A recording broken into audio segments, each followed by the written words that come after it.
गंगाराम की आंखें आसमान की ओर थीं, जैसे वो भगवान से एक टुकड़ा हरियाली मांग रहा हो। हे धरती माई, तू कब मुस्कुराएगी हमारे लिए?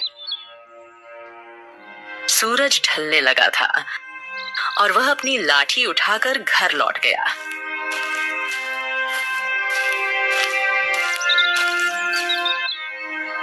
दादाजी, आप बहुत थके हुए लग रहे हो। और यह उदासी, फिर से खेत में कुछ नहीं होगा ना? उदासी नहीं चंदा, अरे बेबसी है बेटा, बेबसी। अब तो लगने लगा है कि एक सपना हमारा भी अधूरा ही रह जाएगा। कौन सा सपना दादाजी? अरे हर किसान का एक ही तो सपना होता है बेटा, अपनी जमीन को फसल से भरते देखना। मैं तो सालों से हल चला रहा हूँ, लेकिन मेरी जमीन जैसे मुझसे रूठी हुई है। आप सही कह रहे हैं दादाजी। न जाने यह मुसीबत भरा जीवन कब बदलेगा। उस रात गंगाराम चुपचाप खाट पर लेट गया।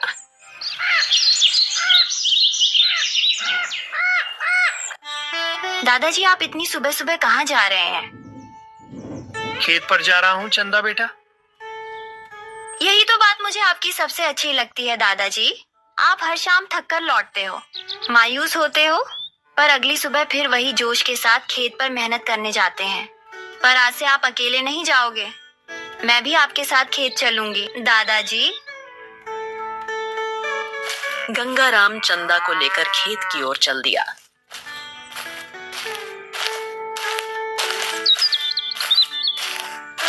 वो दोनों आधे रास्ते तक ही पहुंचे थे कि तभी गांव का साहूकार सामने आ गया। अरे अरे सत्यानाश जाए तेरा। देखो सुबह सुबह किसका चेहरा देख लिया। आज तो सारा दिन ही खराब हो गया जो तेरे जैसे मनहूस की शक्ल देख ली। राम राम राम राम राम। साहूकार जी, हमको मनहूस काहे कह रहे हैं? कम से कम हमारी पोती चंदा के सामने तो ऐसा मत कहिए। अरे बेवकूफ, सारा गांव तुझे मनहूस ही कहता है। तभी वहां गांव का पंडित पटेश्वर आ गया और साहूकार की ओर देखकर बोला, अरे राम राम राम राम। अरे तुम गंगाराम के मुंह क्यों लग रहे हो साहूकार? और क्यों रे गंगाराम, तुझसे कितनी बार कहा है कि तुझ जैसे मनहूस परिवार को इस गांव में रहने का कोई अधिकार ही नहीं है। समझ नहीं आता क्या?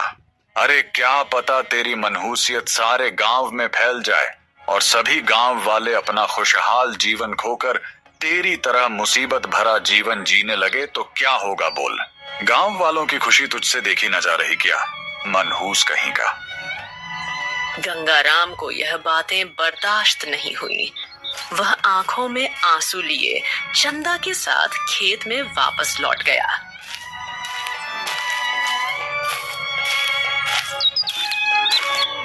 फिर गंगाराम फूट फूट कर रोने लगा। तभी रंग बिरंगी किरणों से एक विचित्र पक्षी प्रकट हो गया।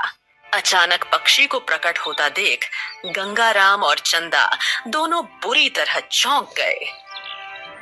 मुझसे डरने की जरूरत नहीं है, समझ लो कि मैं तुम्हारा भाग्य बदलने आया हूं।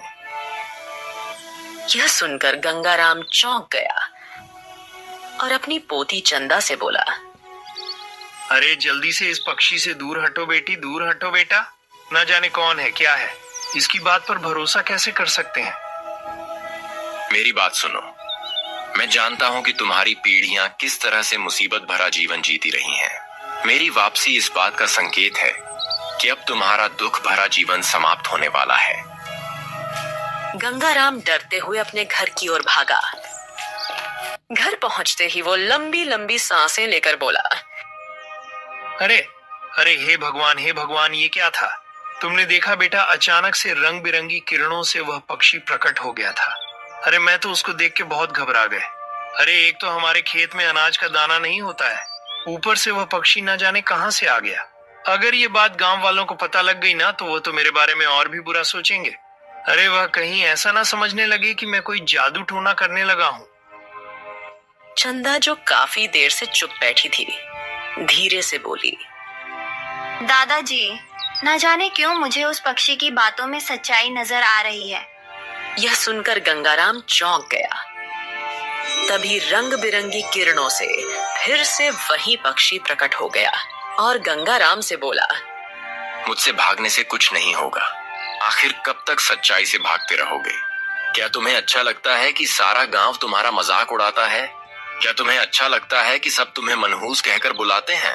अरे अपने नहीं तो कम से कम अपनी पोती के बारे में तो सोचो।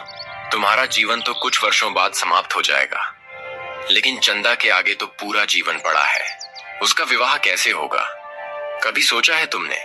क्योंकि तुम्हारी पीढ़ियों में अब तक पुत्र ही जन्म लेते रहे हैं। वर्षों बाद तुम्हारे परिवार में एक कन्या ने जन्म लिया है। यह सुनकर गंगाराम चौंक गया और कांपते स्वर में बोला, अरे मेरे परिवार के बारे में तुम इतना कैसे जानते हो?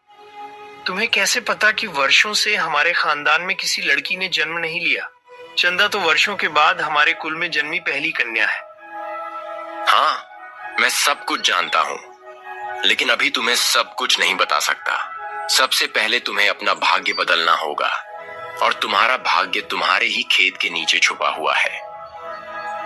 अरे तो तुम कहना क्या चाहते हो? आप साफ बताओ। कल तुम अपनी पोती के साथ अपने खेत में खुदाई करना। मैं तब फिर वहां पर प्रकट होऊंगा और बताऊंगा कि खेत के किस हिस्से में खुदाई करनी है। तुम्हारे खेत में वर्षों पुराना एक खजाना है, जिसका बाहर आना अत्यंत आवश्यक है। जब तक वह खजाना बाहर नहीं निकलेगा, तब तक तुम्हारे कुल पर पड़ा श्राप समाप्त नहीं होगा। इतना कहकर वो पक्षी रंग बिरंगी किरणों में लुप्त हो गया और गंगाराम वो उसकी पोती के मन में अनेक प्रश्नों की ज्वाला छोड़ गया। गंगाराम और चंदा पूरी रात सो नहीं पाए। चंदा, तुझे क्या लगता है बेटा? दादाजी, वैसे भी सारा गांव हमें मनहूस की नजर से देखते हैं। हो सकता है उस पक्षी की बातों में कोई सच्चाई हो। क्या पता जमीन के नीचे हमारे पुरखों का खजाना दबा हो और वो पक्षी हमें वो खजाना देना चाहता हो। लेकिन आखिर वो पक्षी हो कौन सकता है बेटा? और तूने देखा नहीं, वो मनुष्यों की तरह बोल रहा था। इसमें तो कोई शक नहीं दादाजी कि वो एक मायावी पक्षी है, लेकिन सवाल ये है कि हमारे पास उसकी बात मानने के अलावा कोई चारा नहीं। कुछ ना करने से बेहतर है कि कुछ करके ही देखा जाए। गंगाराम अपने पोती की बात सुनकर मुस्कुरा पड़ा और बोला, ठीक है, ठीक है। अब तक मैं अन्न के लिए धरती का सीना चीरता था, परंतु अब खजाने के लिए धरती का सीना चीरूंगा। गंगाराम दोपहर के समय अपने पोती चंदा के साथ खेत में चला गया।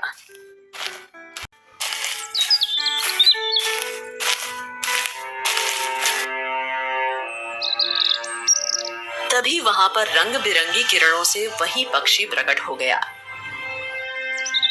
इस जगह पर खुदाई करो। गंगाराम और उसकी पोती चंदा मेहनत से उस हिस्से की खुदाई करने लगे। पक्षी उन्हें देखता रहा और बोला, खुदाई तेज करो, तुम्हें शाम होने से पहले इस पूरे हिस्से की खुदाई करनी है। इतने में गांव का एक व्यक्ति जिसका नाम बिरजू था वहां से गुजर रहा था। उसने पक्षी को इंसानी आवाज में बात करते हुए देखा और गंगाराम को खेत में खुदाई तो वह पूरी तरह से चौंक गया। हे भगवान, ओ भैया, ये पक्षी इंसान की आवाज में बात कर रहा है और गंगाराम इसकी आज्ञा मान रहा है। ओहो, जरूर गंगाराम ने कोई काला जादू किया है। मुझे यह बात पूरे गांव में बतानी होगी।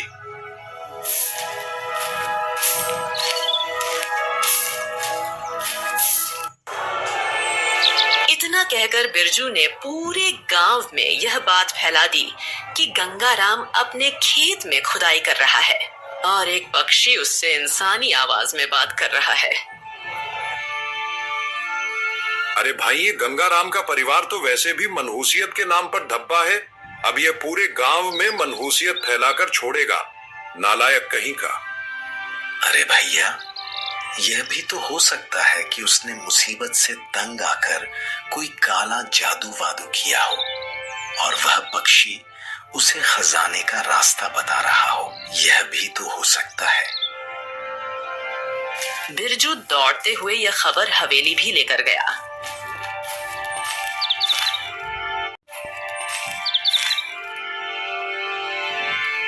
साहूकार यह सुनकर चौंक पड़ा। अच्छा, तो गंगाराम अपने खेत की खुदाई कर रहा है।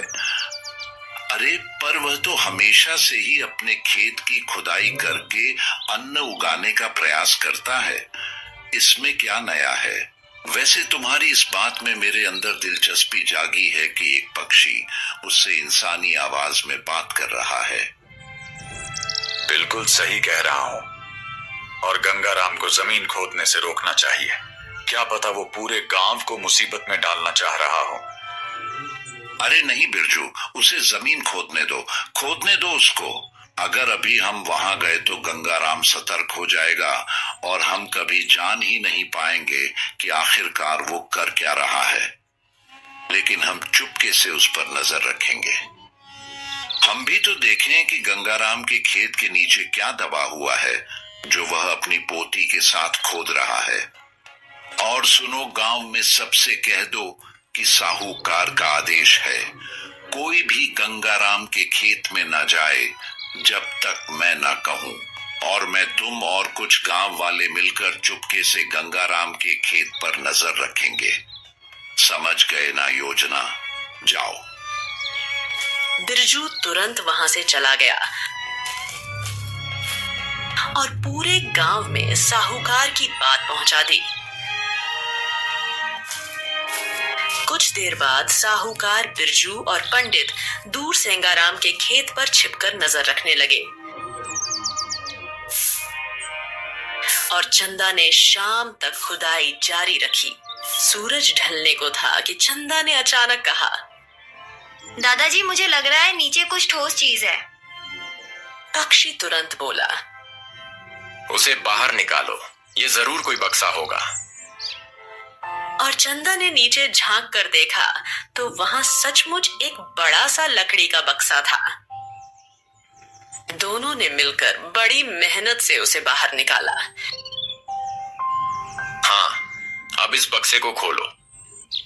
गंगाराम और चंदा ने जैसे ही बक्से को खोला, उनकी आंखें आश्चर्य से फटी रह गईं। बक्सा सोने की मुद्राओं, हीरे मोतियों से भरा हुआ था। दादाजी, इसमें तो इतना खजाना है कि हमारी कई पीढ़ियों को काम करने की जरूरत नहीं पड़ेगी। लगता है हमारे मुसीबत भरे दिन अब खत्म हो गए। उन्हें यह नहीं पता था कि यह दृश्य दूर से साहूकार बिरजू और पंडित बटेश्वर छिप कर देख रहे थे।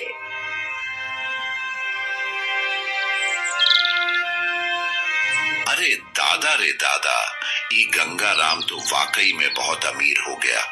जरूर इसने काले जादू से इस पक्षी को सिद्ध किया है, तभी तो ये इंसानी आवाज में बोल रहा है। अरे साहूकार, देखते क्या हो, चलो जल्दी से आराम के खेत में।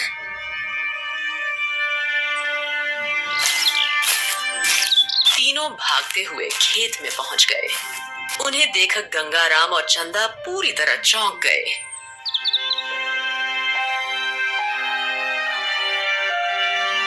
हाँ तो भाई मनहूस, सही बता, तूने कौन सी काली सिद्धि पाई है जिससे यह पक्षी तुम्हें खजाने का रास्ता दिखा रहा है?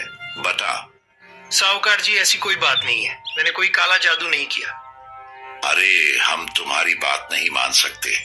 कहीं ऐसा ना हो कि तुम्हारे कारण पूरा गांव किसी संकट में पड़ जाए। भाई, साहूकार ने तुरंत बिरजू से कहा, ए बिरजू, दौड़ के जाओ और पूरे गांव वालों को बुला के तो ले आ जा।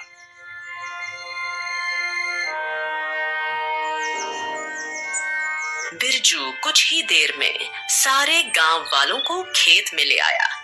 सभी गांव वाले खजाने को देखकर स्तंभ रह गए। तभी काफी देर से चुप बैठा पक्षी बोला,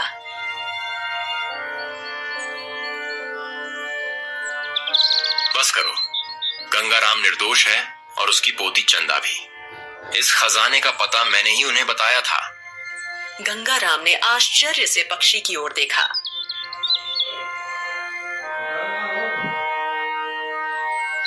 गंगाराम, अब इस खजाने को सारे गांव में बांट दो। हाँ, ये क्या कह रहे हो तुम? मैंने तो जिंदगी भर दुखी देखे हैं। अब जब सुख सामने है तो तुम कह रहे हो कि मैं इसे सबको बांट दूं। क्या तुम जानते हो कि मैं कौन हूँ? मेरा नाम अर्जुन है। मैं तुम्हारे ही पूर्वजों में से हूँ। जब तक तुम इस खजाने को गांव में नहीं बांटोगे, तुम्हारे खानदान पर जो श्राप लगा है वो कभी नहीं टूटेगा। यह सुनकर पूरा गांव सन्न रह गया। मैंने भी वैसे वर्षों से सुना है कि गंगाराम का परिवार श्रापित है। ये बहुत वर्षों पुरानी बात है, जब मैं इस गांव का सबसे बड़ा जमींदार हुआ करता था। मेरी मित्रता राजा विक्रम से थी। एक दिन राजा विक्रम ने मुझे अपने महल में आमंत्रित किया।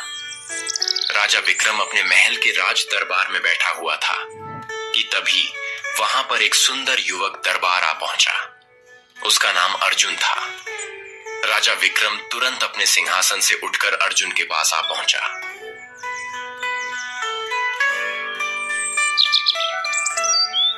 अरे मुझे तुम्हारा ही इंतजार था मेरे मित्र, आखिरकार तुम आ ही गए। आओ आओ। यह तो आपका बड़प्पन है महाराज, वरना राजा महाराजा किसी का इंतजार नहीं करते। मैं बाकी लोगों के लिए भले ही राजा हूं, लेकिन तुम भाई मेरे बचपन के मित्र हो। मैं तुम्हारे लिए राजा बाजा नहीं हूं। हाँ, मैं तुम्हारे लिए विक्रम हूं। विक्रम, सिर्फ विक्रम। और सही बताऊं तो अर्जुन। हाँ, और मुझे याद है अर्जुन, जब हम छोटे थे तो कैसे आम के पेड़ पर चढ़कर आम तोड़ा करते थे और फिर बढ़िया साथ में बैठकर खाया करते थे।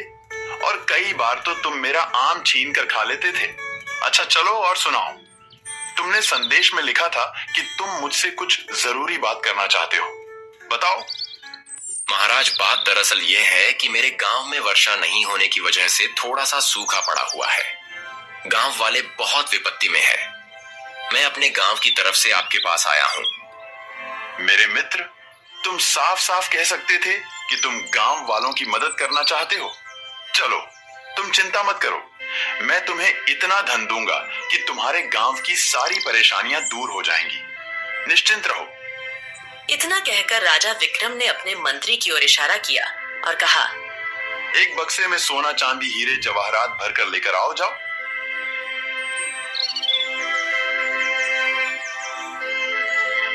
राजा विक्रम ने तुरंत बक्सा खोला। अर्जुन ने जब खजाना देखा तो उसकी आंखें फटी की फटी रह गईं।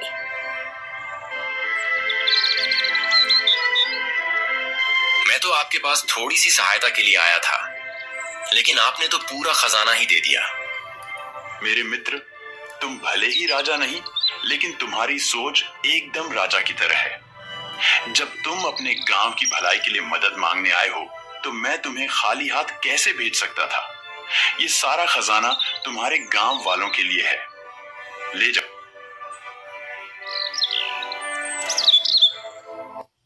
अर्जुन मुस्कुराते हुए खजाने का बक्सा अपने गांव ले आया। वहां उसने अपनी पत्नी को पूरी घटना बताई।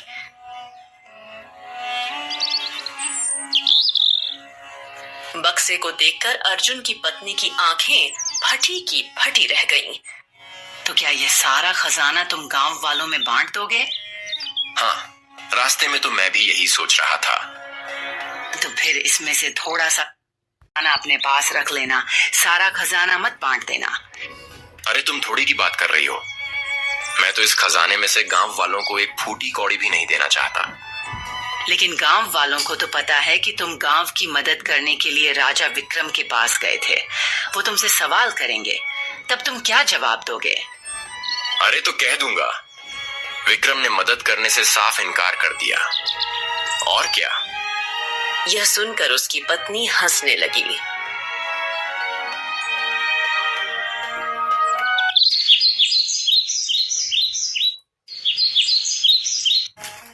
अगले दिन गांव का मुखिया अर्जुन के पास आ पहुंचा।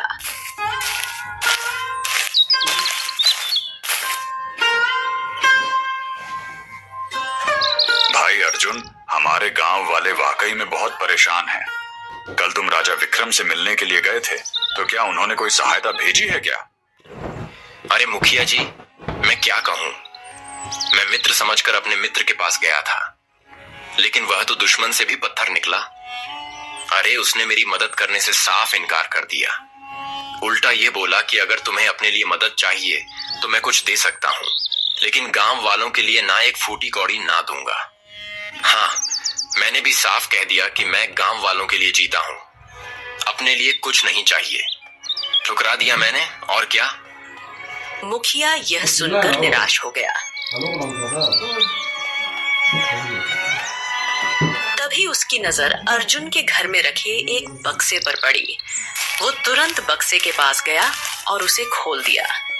बक्से में इतना सारा धन देखकर वो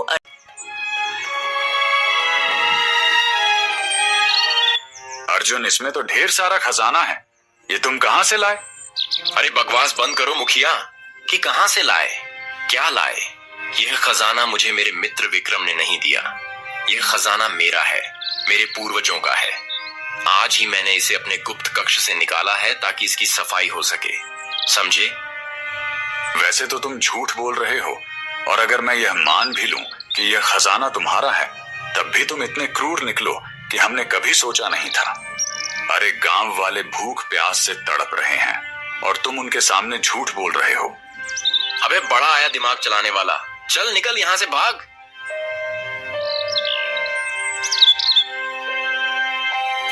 मुखिया चला गया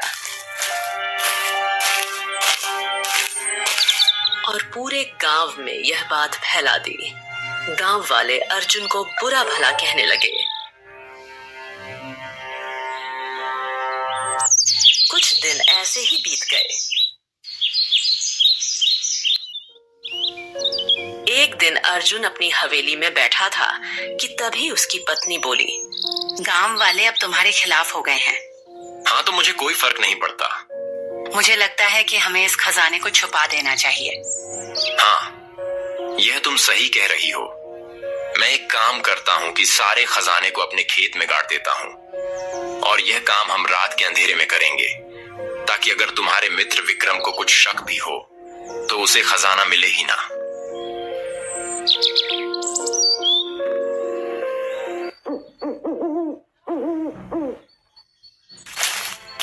अर्जुन और उसकी पत्नी रात के अंधेरे में खजाने को खेत में गाड़ आए।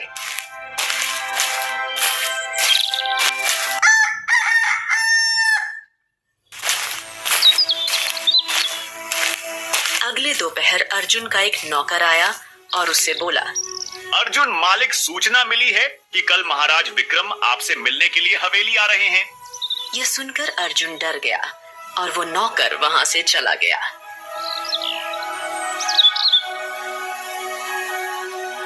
अरे अगर विक्रम आ गया ना, तो उसे सच्चाई का पता लग जाएगा और मेरी मित्रता समाप्त हो जाएगी।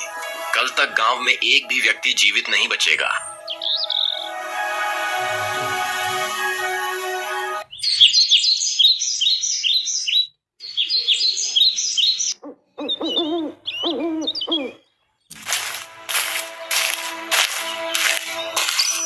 रात के अंधेरे में वो कुएं के पास गए और कुएं में जहर मिला दिया।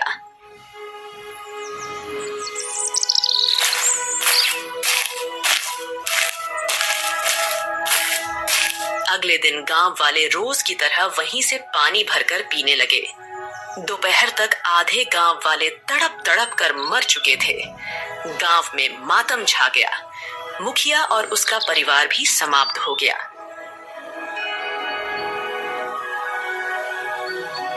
अर्जुन अपनी हवेली के बाहर खड़ा अपनी पत्नी के साथ यह दृश्य गर्व से देख रहा था।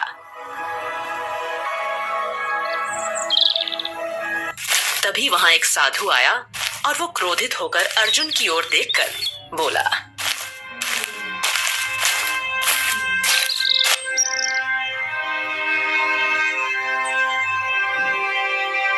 हाँ, तू इतना बड़ा क्रूर निकलेगा हमने सोचा नहीं था। तूने इस गांव के खजाने पर नजर डाली और डर के मारे पूरे गांव को मार डाला।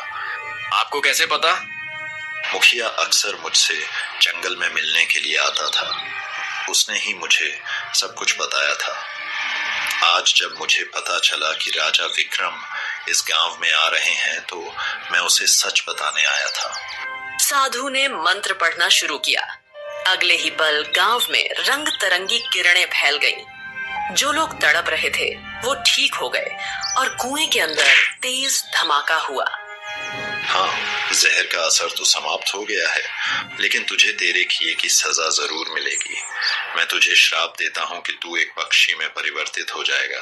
तेरी आने वाली पीढ़ियां हमेशा मुसीबत में रहेंगी। सुख क्या होता है तू जान नहीं पाएगा, और यह श्राप तभी समाप्त होगा जब तेरे वंश में एक कन्या जन्म लेगी। तब तुझे बोलने की शक्ति मिलेगी और तू अपनी जुबान से अपने पाप को सबको बताएगा। जो खजाना तूने गाढ़ा है वो तेरी पीढ़ी खुद निकालेगी, लेकिन उसे इस्तेमाल नहीं कर पाएगी। जब तक तेरे वंश की कन्या उस खजाने को गांव वालों को नहीं सौंपेगी, तब तक तेरा श्राप समाप्त नहीं होगा।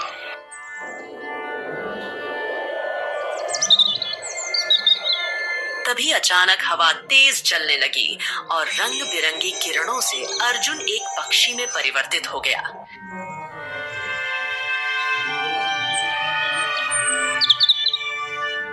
गंगाराम की आंखों से आंसू बहने लगे।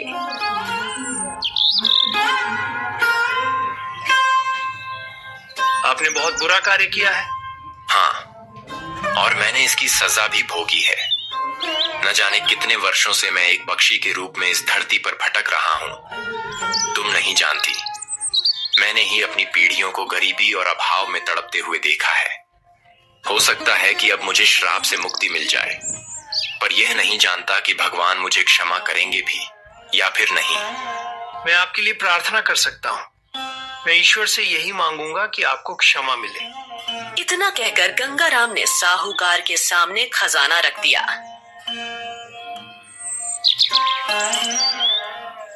यह खजाना मेरे किसी काम का नहीं है। मैं चाहता हूं कि